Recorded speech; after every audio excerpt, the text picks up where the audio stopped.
Hello everyone, welcome to channel learn with ease. आज हम करेंगे कैश बुक, जहां पर हम क्वेश्चन नंबर 15 को सॉल्व करेंगे। यह क्वेश्चन पेटी कैश बुक पर बेस्ड है। आज के क्वेश्चन में हम समझेंगे कि पेटी कैश बुक कैसे बनाई जाती है, इसका फॉर्मेट क्या है, ये किस सिस्टम को फॉलो करते हुए बनानी है और इसकी पोस्टिंग कैसे करनी है। तो शुरू करते हैं आज का लेसन।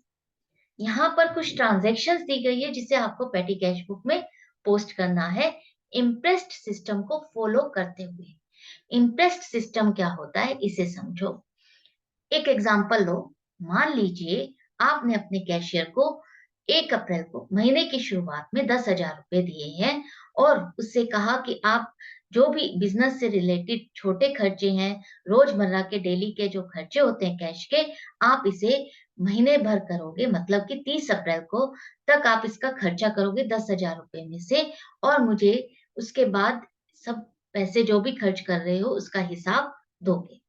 जो वो कैशियर है, 10,000 रुपए में से जो डेली का आपका खर्चा होता रहता है कैश में, मान लीजिए वेजिस है, स्टेशनरी लानी है, कोरियर को देनी है, न्यूज़पेपर का बिल देना है, वो सारा खर्चा महीने भर करता है।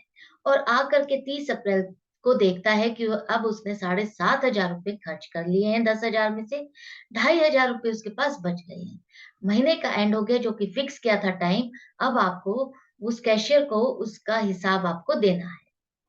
वो कैशियर अपने 7,500 का जो खर्चा किया है उसका हिसाब आपके पास लेकर आता है। आप उसे चेक करते हो और दोबारा से उसको 7,500 रुपए पे कर देते हो। तो अब जो कैशियर है उसके पास जो 2,500 रुपए पहले बचे हुए थे और 7,500 अब आपने उसको दे दिए, तो दोबारा से उसके पास बैलेंस आ गया है 10,000 रुपए का। और आपने उससे कहा कि अब नेक्स्ट मंथ में आप इस 10,000 रुपए में से खर्चा करोगे और महीने के एंड में दोबारा से खर्चा करके मुझे बताओगे और हिसाब करोगे।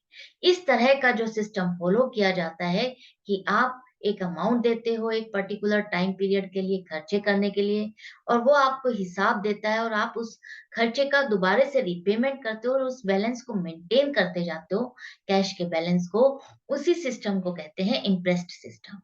दूसरा पॉइंट है, जो हमने 10,000 रुपए का बैलेंस मेंटेन किया है या 10,000 रुपए की अमाउंट जो लेकर चले हैं, इस अमाउंट को आप कहोगे इम्प्रेस्ड अमाउंट। मान लीजिए आपके पास क्वेश्चन में आ जाए कि इम्प्रेस्ड अमाउंट इन दिस पेटी कैश बुक इज ₹4,000। तो उसका मतलब है कि आपको जो ये कैश बुक बनानी है, पेटी कैश बुक, वो 4,000 के बैलेंस के साथ बनानी है, मेंटेन करते हुए।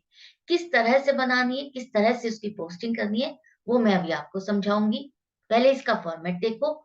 यह है इसका फॉर्मेट, जहां पर डेबिट और क्रेडिट साइड उसी तरह से जैसे हमारे सिंगल कॉलम कैश बुक में होता है।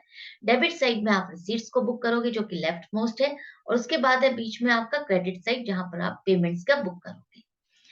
फर्स्ट कॉलम है अमाउंट रिसीव्ड, वो अमाउंट आएगी जो कैशियर रिसीव करता है आपसे पूरे महीने में खर्चा करने के लिए, उस अमाउंट को आप लिखोगे। सीबीएफ जो सेकंड कॉलम है वो है कैश बुक फोलियो नंबर। वो फोलियो नंबर आएगा यहाँ पर, जहां पर आपकी कैश बुक में इस कैश की पेमेंट की एंट्री होगी। उस फोलियो नंबर को आपको यहाँ पर लिखना है। डेट में वही डेट आएगी जिस डेट पर जो ट्रांजेक्शन हो रही हैं। पर्टिकुलर्स में आप वो लिखोगे जिस नेचर का ये खर्चा है या आप पेमेंट रिसीव कर रहे हो, पैसे ले रहे हो। वाउचर नंबर में आप वो लिखोगे जिस खर्चे से रिलेटेड आपने डॉक्यूमेंट जो बना हुआ है और उसके हिसाब से आप खर्चा बुक कर रहे हो, वो वाउचर नंबर लिखोगे। टोटल पेमेंट के कॉलम में आप वो सारी अमाउंट लिखोगे जो आप खर्चा करते जा रहे हो। उसके बाद हम राइट मोस्ट साइड पर कुछ कॉलम्स बनाते हैं, अपने बिजनेस के अकॉर्डिंग देखते हुए डेली के हमारे क्या खर्चे होते हैं कॉमनली, उसके बेस पर। जैसे कि मैंने यहाँ पर 6 कॉलम बनाए हैं, कार्टेज का, कन्वेंस का, postage and courier, stationery, wages and miscellaneous expenses. आप अपने बिजनेस के नेचर के हिसाब से जो आपके रोजमर्रा के खर्चे हैं उस हिसाब से इन हेड्स को चेंज कर सकते हो और बना सकते हो। तो कोई फिक्स्ड फॉर्मेट नहीं है इन 6 कॉलम को ही बनाना। आपके पास जो भी जितना भी आप बनाना चाहते हो, सेग्रीगेट करना चाहते हो, आप उस हिसाब से कॉलम्स को बना सकते हो। अब जितने आपने कॉलम बना दिए उसमें तो वो खर्चे आ जाएंगे जो इससे रिलेटेड है। अगर जो खर्चा है जो इन कॉलम से रिलेटेड नहीं है, उस खर्चे को आप मिसलेनियस एक्सपेंसेस में पोस्ट करोगे। अब देखते हैं, पहले यहाँ तक की इसकी पोस्टिंग करते हैं, फिर एंड में इसको किस तरह से करते हैं इसको समझेंगे। देखते हैं पहले ट्रांजेक्शन आपकी रिसीव्ड ₹10,000 फॉर पेटी कैश। यहाँ पर आपको 10,000 रुपए मिले हैं कैश में, जिसकी आप एंट्री करोगे इस तरह से। डेट कॉलम में लिखोगे डेट, पर्टिकुलर्स में लिखोगे टू कैश अकाउंट। क्यों? क्योंकि पेटी कैश अकाउंट डेबिट हो रहा है, टू कैश अकाउंट क्रेडिट हो रहा है 10,000 रुपए से, तो पेटी कैश अकाउंट डेबिट हो रहा है, तो इसलिए डेबिट साइड पर लिखोगे 10,000 रुपए रिसीट साइड पर रिसीव कर रहे हो। उसके बाद है पेड कार्टेज ₹800। अब आपने कार्टेज की पेमेंट की है 800 रुपए, पे कर रहे हो, खर्चा कर रहे हो, तो क्या एंट्री करोगे और कहाँ एंट्री करोगे? देखो, डेट के कॉलम में लिखोगे डेट और पर्टिकुलर्स में लिखोगे बाय कार्टेज। यहाँ पर अकाउंट नहीं लिखोगे, सिर्फ नेचर लिखोगे जिस नेचर का वो खर्चा है। उसके बाद आप टोटल पेमेंट के कॉलम में लिखोगे 800 रुपए। चाहे वो जिस भी नेचर का खर्चा होगा, आपको टोटल पेमेंट के कॉलम में तो जरूर से लिखना ही है। उसके बाद इस 800 रुपए को इन 6 कॉलम में से जिसमें आपका फिट आता है उस कॉलम में इसको लिखोगे। यहाँ पर हमारा कार्टेज का कॉलम है, इसलिए मैंने इसको कार्टेज के कॉलम में लिख दिया है। नेक्स्ट है आपका पेड बस फेयर ₹400, स्पीड पोस्ट ₹200।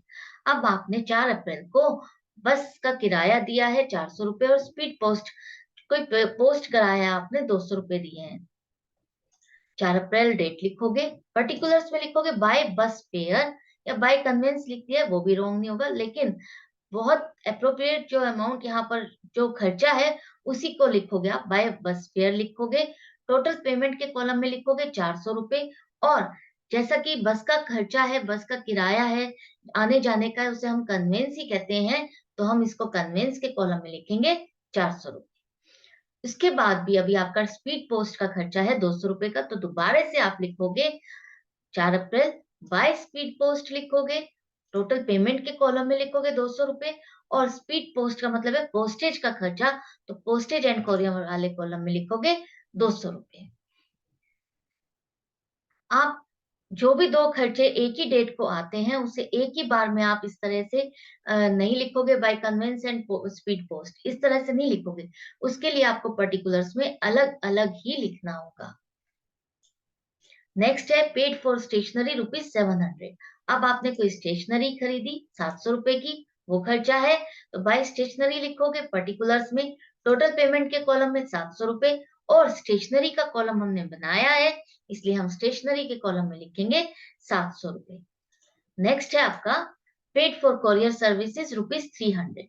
अब आपने कुछ कोरियर कराया है सामान, उसके पैसे दिए हैं, तो बाय कोरियर एक्सपेंसेस लिखोगे पर्टिकुलर्स में, टोटल पेमेंट वाले कॉलम में लिखोगे 300 रुपए, और कोरियर का कॉलम हमारे पास है पोस्टेज एंड कोरियर में, वहां पर कवर हो जाएगा तो वहां पर लिखेंगे। एक बात फ्रेंड्स यहाँ पर हमेशा ध्यान रखना, मिस मत करना, जो भी खर्चा कर रहे हो उसको टोटल पेमेंट के कॉलम में जरूर लिखना। ऐसा मत करना कि टोटल पेमेंट के कॉलम में लिख दिया है तो आगे नहीं लिखा, और आगे लिख दिया तो इस कॉलम में नहीं लिखा। लिखना बहुत जरूरी है दोनों साइड पर ही। क्यों?